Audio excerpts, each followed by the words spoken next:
Dito lang yun eh.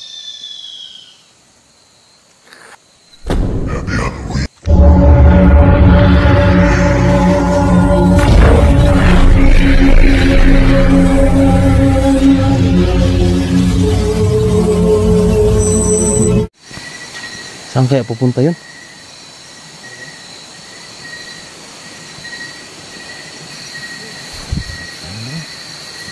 Kaya na, okay ka lang ba? Hindi ako naman, hindi naman. So yan mga kabukino, buti na lang agapan talaga natin agad. O kasi, malapit na talagang maghawak kamay na nga. Hindi ka na, tapos yung pag, ano mo sa akin, sabi nga, huwag kang lalapit, kaya umadjust ako sa konti. Tapos ano ganito na lang mo kung ilaw-ilaw lang tayo, baka nang sa ano. Tara.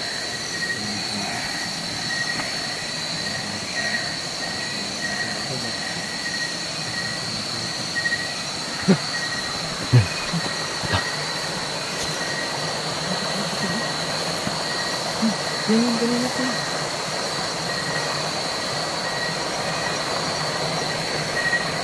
Ay, matanda.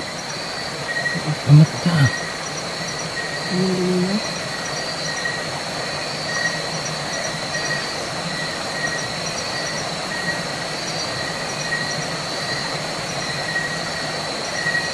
Lawid na ako. Patayin mo yung ilaw daw. Ha? Ito yung tumaway sa akin. Yan ang kumaway sa'yo? Oo. Matanda yan. Tanda no?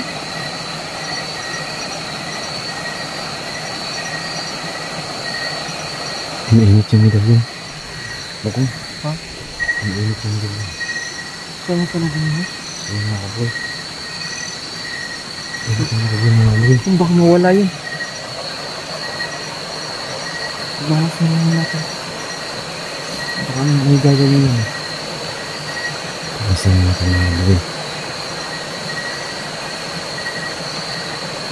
Bakit nandiyan yung matanda na yun? Ha? Bakit nandiyan?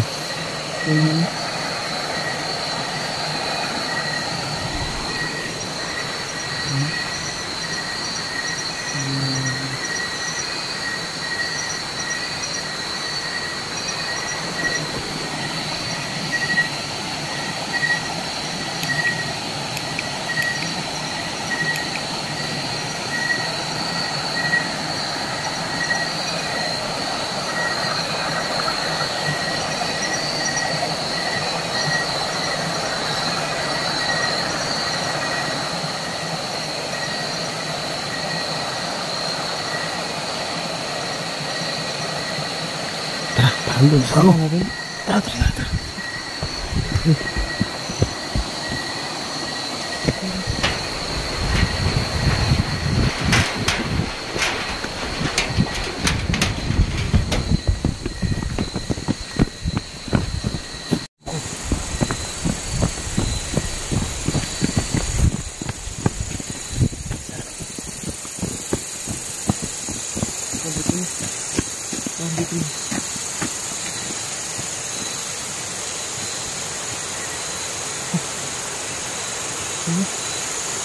Huwag maingay.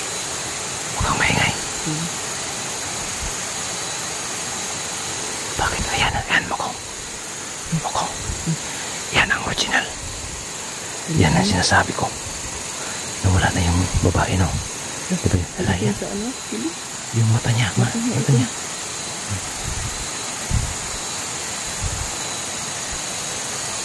Tay! Punta ka din. Huwag ka masyado lalapit mo kung.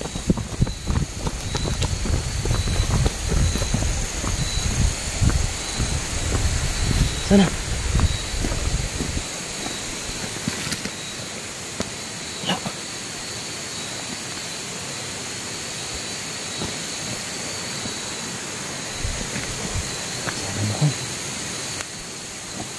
Wala pa dito.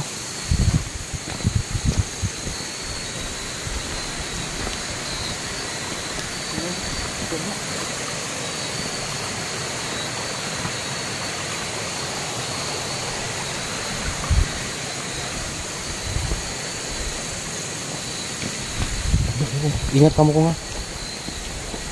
Huwag mag-alala. Pag makita natin uli, parang may ibig sabihin siya mo.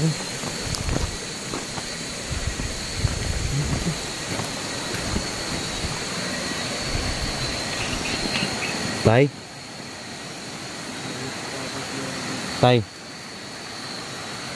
Ano bang kailangan mo sa akin, Tay?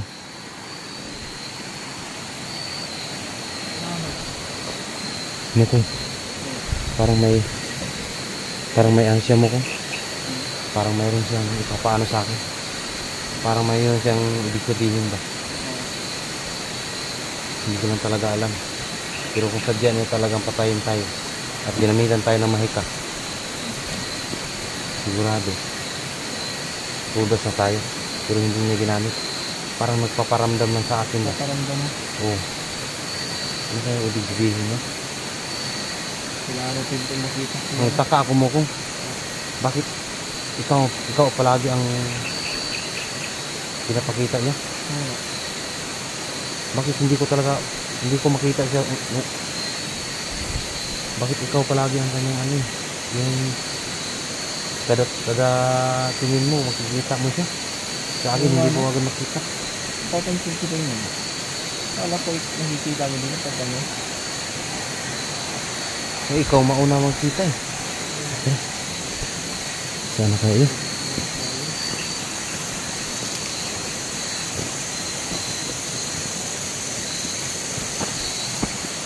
Tay?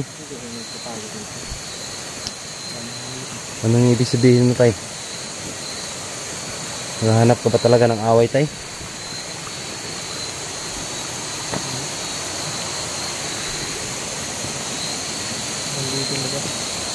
Dito lang yun eh.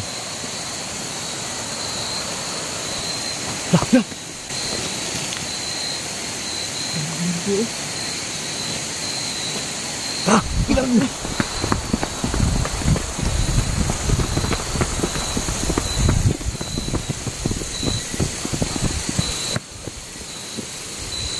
Wala! Ayun!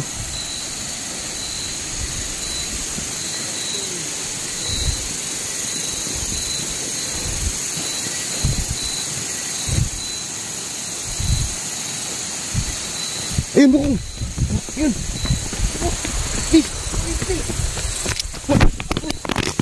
Nandiyan.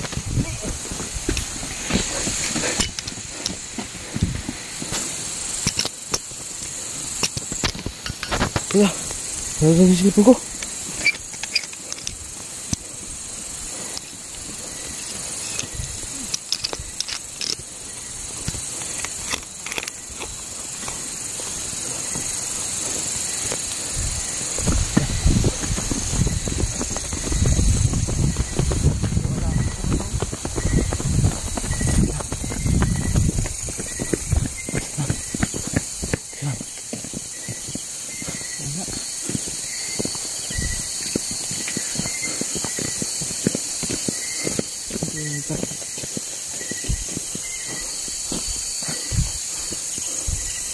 Yun mga kabugoy. Bilang wala mga kabugoy.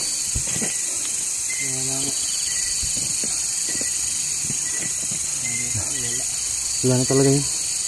Parang hindi na mapakita yun.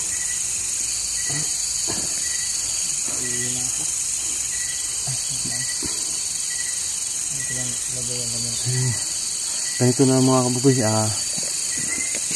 Uwi na lang kami ngayon mga kabugoy, no? Para